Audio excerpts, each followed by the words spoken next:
meinen, er arbeitet für die Armee. Das hat uns gerade noch gefehlt. Hier ist die Waffen. Ich könnte fast meinen, er arbeitet für die Armee. Das ist ein Signal an die Resistenz!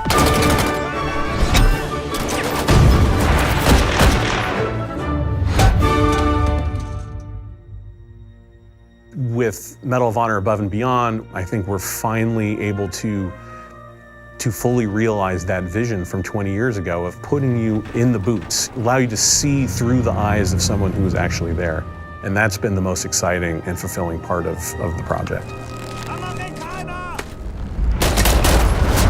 There's no moment in this game where like you're just relaxed, right? You're in a war zone. You are a member of the OSS, the Office of Strategic Services. That allows us to tell a story where the player gets to go to all these incredible places. VR adds such another level to it just because people want to naturally interact with things how they do in the real world. Whether you're inside a Sherman tank or at an airfield or sneaking into a Nazi subbase, the level of immersion is unprecedented. Through the power of VR, you're climbing a wall, you're pulling out your gun, you're catching a grenade in midair and throwing it back. Those are all things that you end up doing yourself. It's exciting and it's terrifying and it's fun and it's cool kind of helping create these experiences for people. We are making a game about the reality of World War II. So for us, the authenticity was everything.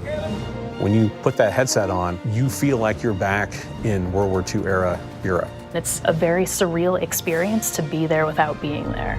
You're not watching history on a flat screen. You're experiencing history with your own eyes. We have the opportunity to sit down and interview combat veterans from World War II. It's very emotional and it's very inspiring. And that's what draws us to dive deep for our characters. And putting you as the player on an adventure that spans some of the biggest moments of the war. Medal of Honor franchise immediately gives us something more intimate, more cinematic.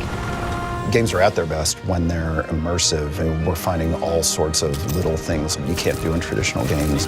Having the backing of Respawn and Oculus gives us the ability to push those boundaries in ways that it hasn't been pushed before. When you see someone play it, when they just kind of lose themselves into the game, it's been pretty impressive. If the game we're making ignites people's imaginations and illuminates the world, then we've accomplished what we set out to do.